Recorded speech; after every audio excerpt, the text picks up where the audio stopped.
विषय हिंदी, काव्य क्रमांक 6, कविता का नाम है निसर्ग वैभव। यह पूरक पठन है और इसके कवि सुमित्रानंदन पंत जी है।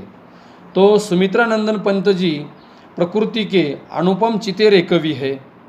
तो प्रस्तुत कविता में उन्होंने पर्वतीय सौंदर्य का वर्णन किया, साथ ही साथ में संसार में जो व्याप्त असंतोष है, अहंकार है और इसे लेकर कवि चिंतित भी हो रहे हैं। उनका कहना है कि संसार में चारों ओर सुंदरता ही सुंदरता है।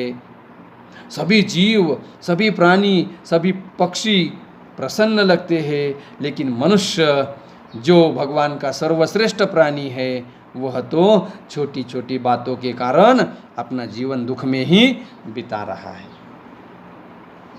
इसके पहले भी हमने कविता का अर्थ देखा था। अब जो शेष कविता है उसका अर्थ हम देखेंगे। स्वाभाविक यदि मुझे याद आता है,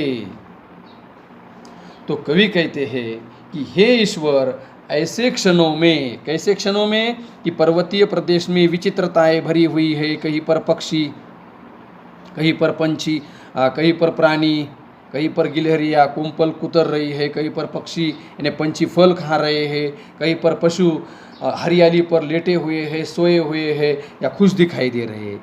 तो ऐसे क्षणों में मुझे मनुष्य का ध्यान आता है, मनुष्य जगत का ध्यान आता है।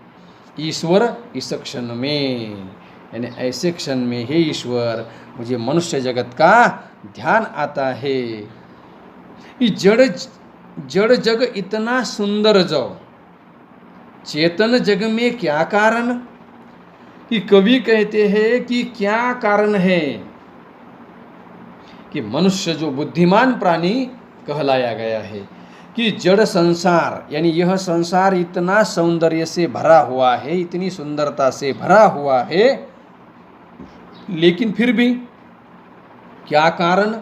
रहता अहरह, अहरह प्रतिदिन, रात दिन, अहरह विषण्ण जीवन मन का संघर्षण, विषण्ण जीवन मन का संघर्षण। अब ये मनुष्य चिंतित रहता है, हमेशा स्पर्धा में, होड़ में ही लगा रहता है। विषण्ण का मतलब है चिंता, संघर्ष का मतलब है स्पर्धा, मनुज का मतलब है मनुष्य। तो कवि कहते हैं कि मुझे इंसान की याद आती है कि क्या कारण है कि मनुष्य चिंता और संघर्ष में अपना जीवन क्यों व्यतीत कर रहा है। इतना सब कुछ होने के बाद भी ऐसा प्रश्न कवि करते हैं। तो कवि ईश्वर से प्रार्थना करता है या ईश्वर से अनुरोध करता है कि मनुष्य प्रकृति का करना फिर नव विश्लेषण संश्लेषण।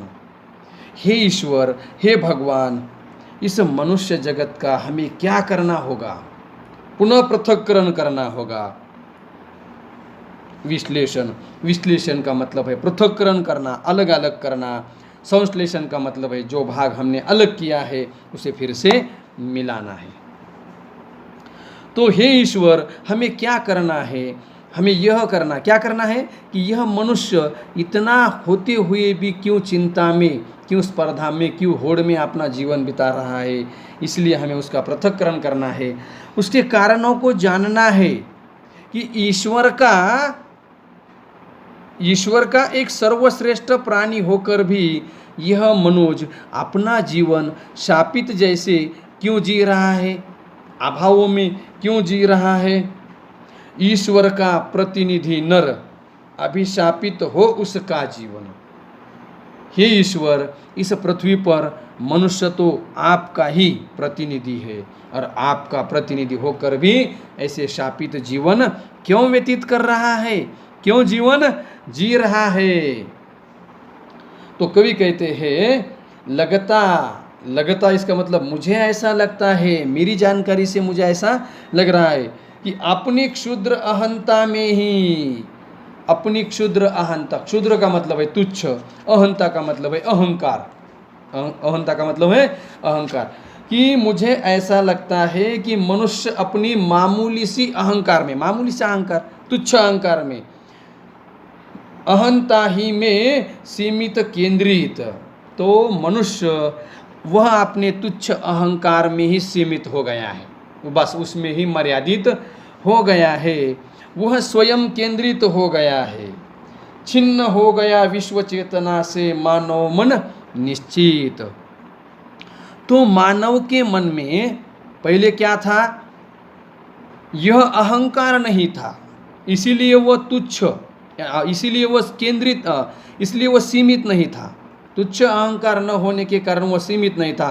तो उसके मन में विश्व वसुधैव कुटुंबकम, यानी पूरा विश्व मेरा परिवार है और पूरा विश्व ही मेरा कुटुंब है, ऐसी भावना उसके मन में थी। अब क्या हुआ है? वह स्वार्थ केंद्रित हुआ है, वह सीमित हो गया है, उसमें अहंकार आ गया है और उसी के कारण यह मनुष्य कैसे हुआ है? सीमित। उसका जीवन भी सीमित हो गया है।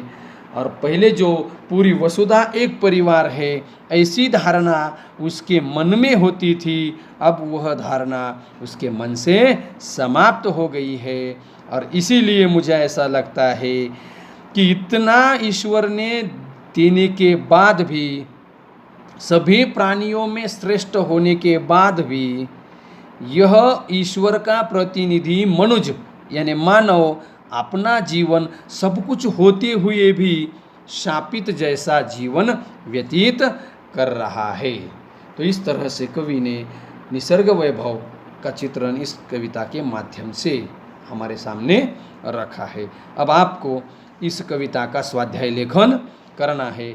आगे का पाठ हम आगे की वीडियो में देखेंगे।